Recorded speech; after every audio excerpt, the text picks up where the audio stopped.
President wa Uganda Musicians Association. Ensonga eno kaneme kwerumyalumya mbagambe stand yange bweri. Wowe wenna ali mu nsonga eno ogamba nti oyagala ndage side yako ndi timu n'okuziikula mufu. Nga njagala kubalekera ebibuuzo bibiri ekisooka wagamba nti baziikule kafeero. Wandiwulidde otya nga ggwe bagenda okuziikula sooka wetekere mbateezo. Kikusanyusa okuba nti bakutataganya eddembe ly'omufu banaye n'abafu balina rights zaabwe. Kino tukiteeka ku bbali. Bazadde mmwe mwenna abali banange mukulize abaana bammwe mu ddiini. Ekitawaanya ensonga eno nze ndabe kitutawaanya ffenna. Katonda oyo yatutonda ensi eno n'atuwa amateeka 10. Mu mateeka 10 mulimu etteeka ery'obutalimbanga. Ku ssaawa eno kuliko sayidi erimba yeresa obuvuyo buno bwonna. Okola ekibi kimu n'okola ebibi ebirala 10 okutereeza kino ky'okoze kati tuli ku bulimbi. So nno nze nandibadde ndowooza tuddemu akoogo. Kubanga bwe tugamba nti kale fine bakuzudde oli mwana wa kafeero oba toli mwana wa kafeero ki ekigenda okubaawo bwe munaamugjayo kiki ekigenda okukyukawo nti ensi kolona agenda kuvaamu nti ensi egenda kufuuka ngezaako okuba nti njogera mpolampola naye bane mukuze abaana bammwe mu ddiini tukuze abaana baffe nga bamanyi okwekolerera eno ensi tugiryako makoola bantu mmwe ate ensi tugenda gira teri agenda kukkuta biri mu nsi so nno n'obwombefu obungi ennyo maddensi omufumu muwe eddembe lyabeereyo kubanga ne banakola DNA kizuulibwa nti amazima ne galabika nothing's going to change tewali kigenda kukyuka ambe mumuleka omusajja yera ekikulu saagala kugatulula bantu njagala abantu basigale nga bali kimu bino si bya ssanyu naye olwokuba nti amaloboozi gasusse gatyowola ekitiibwa kya muganda wange so kinkakaseko okujja nga nzera bwe kivunaanyizibwako naye katulabe kitugenda okuteesa ate tulabe tujja bawa kinala kivudde mu miiti bagambye tigwe watereka ekyapa tuyambe buyambe ekyapa kyawukana n'ekiraamo ekyekiraamo kituufu naye nze nsuubira nti abantu bonna batandise ebintu bino abasinga bali mu byenfuna nti n'ekitono ekisigaddewo bo balina kyebeegwanjiza nti badidde bayawulamu abaana nze abaana bonna tukuze mbatwalanga bonna baana ba Pawulo naye katuli sayidi eyawulamu bweti erabe nti ewangula yegabana omunyago okukoze eki obisigaddewo naye ffe tetutayinza kukkiriza n'olwekyo nti ffe twagala nnyo obuntu bulamu n'okuteesa n'okugatta naye kati abantu banadda mu kweyawulamu onaabimanyi bulungi byonna ebyamuganda banadda mu kweyawulamu abaana batutwaleko bano tutwaleko bali tebikola tulina kunoonya the best obutaswaza muganda waffe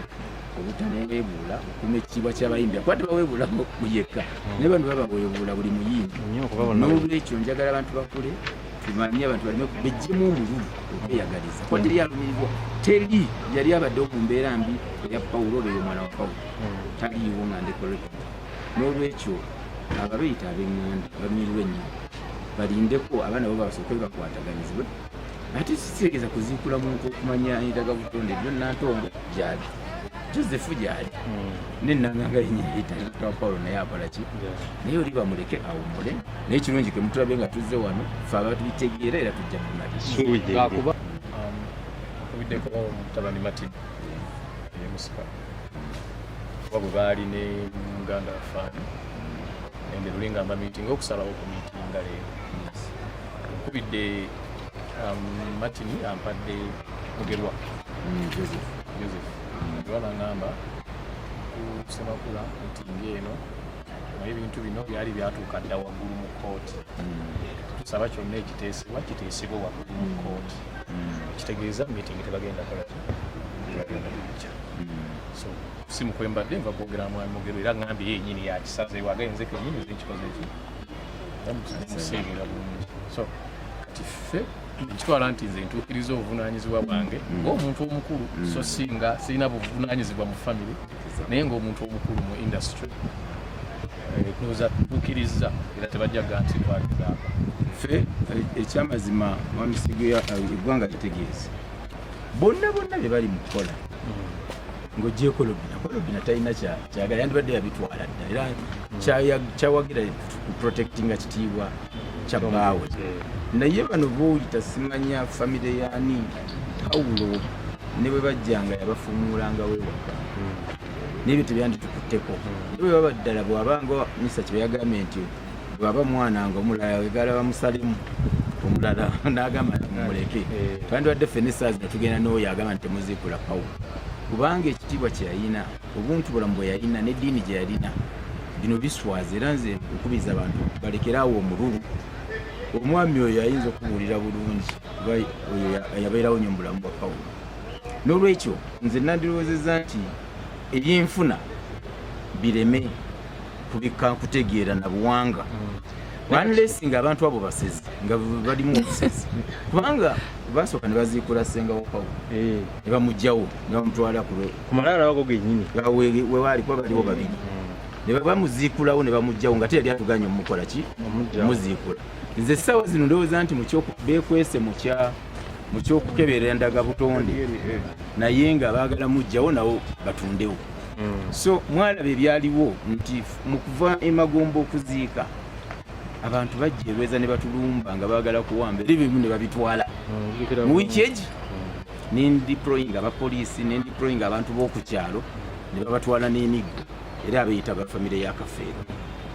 ne tutuuka ku kyolumbe n'ekyali mu ddambe lye nalina Simon teyasika era nze saagenda mu lumbe kuba Simon Peter yalina okukola ki okusika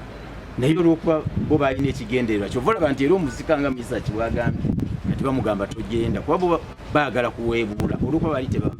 tebalina nkolagana yaliwo so ebintu byonna twali tulowooza nti twabimala kuba bwe twali wa administrator general bonna baali baana nga baliki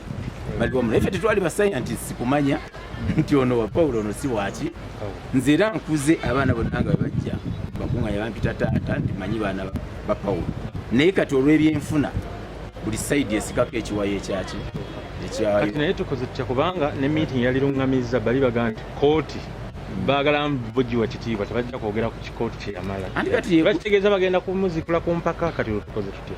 akati nga tujja kutuula ne baganda baffe bano tulabe ekiyinza okukolebwa naye tebalowooza nti kooti eyabwe yesingayo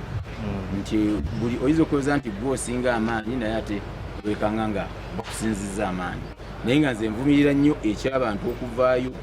ne beeyita ab'eŋŋanda abalumirirwa naate nga baweebula nakwagala kutwala bintu bya mufu kiwa abantu essuubi koja yange miyatuula ekifaananyi bwe kiba kigaanira okutegeeragana ne kooti ng'egaanikuba bakube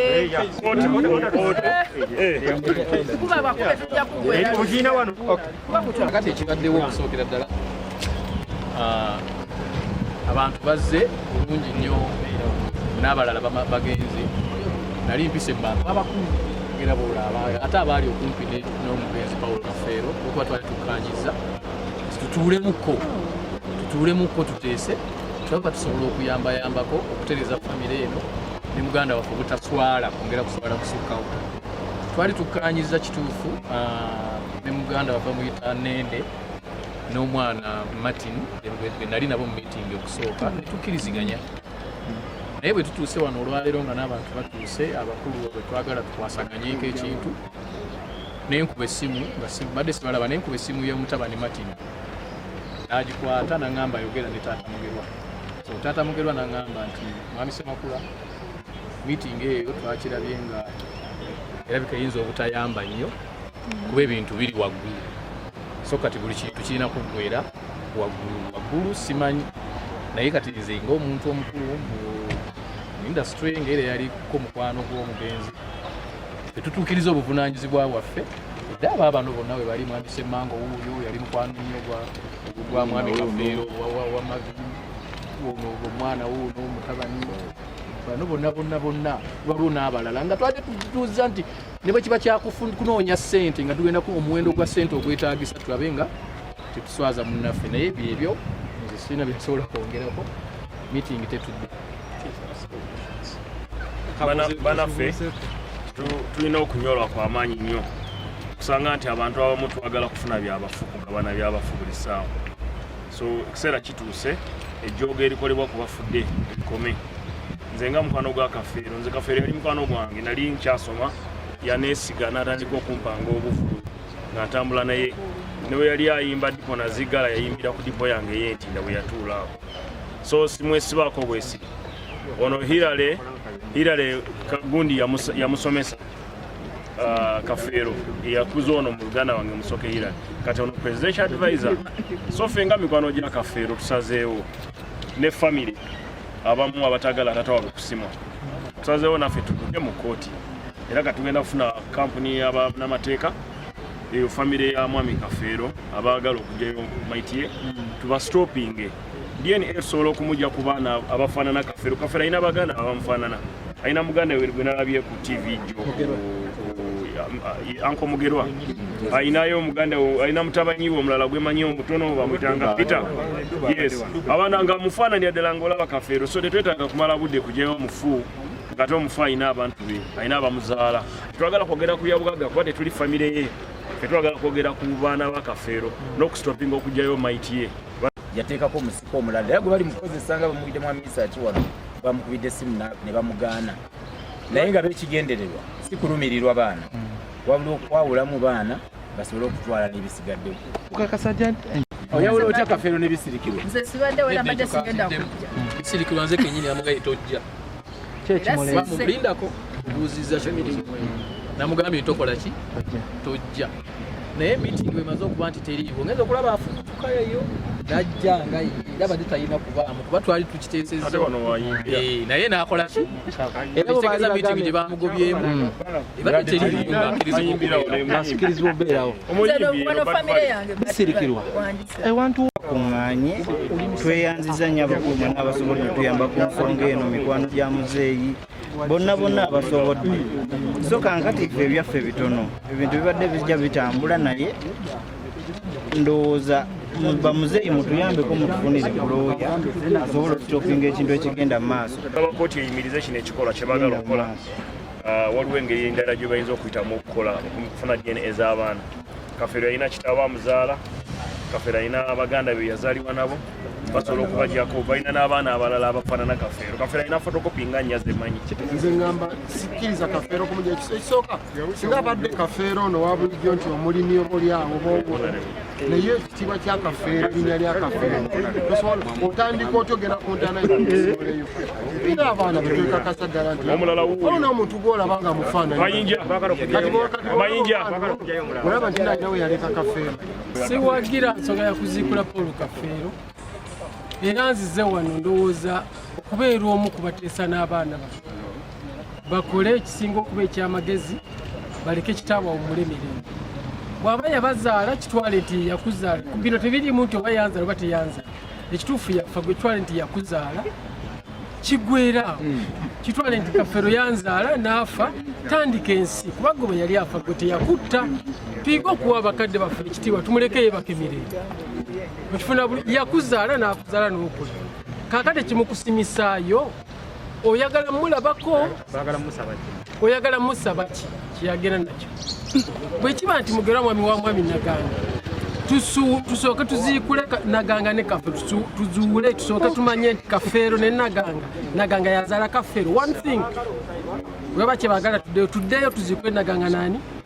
ne Kafeero tusooke tuzuule Naganga yazaala Kafeero waba si yamuzaala yono omwami atuveeko nga siba Luganda ne Kafeero tudiringe n'abaana but nga tutuuse eyo abaana bave Kafeero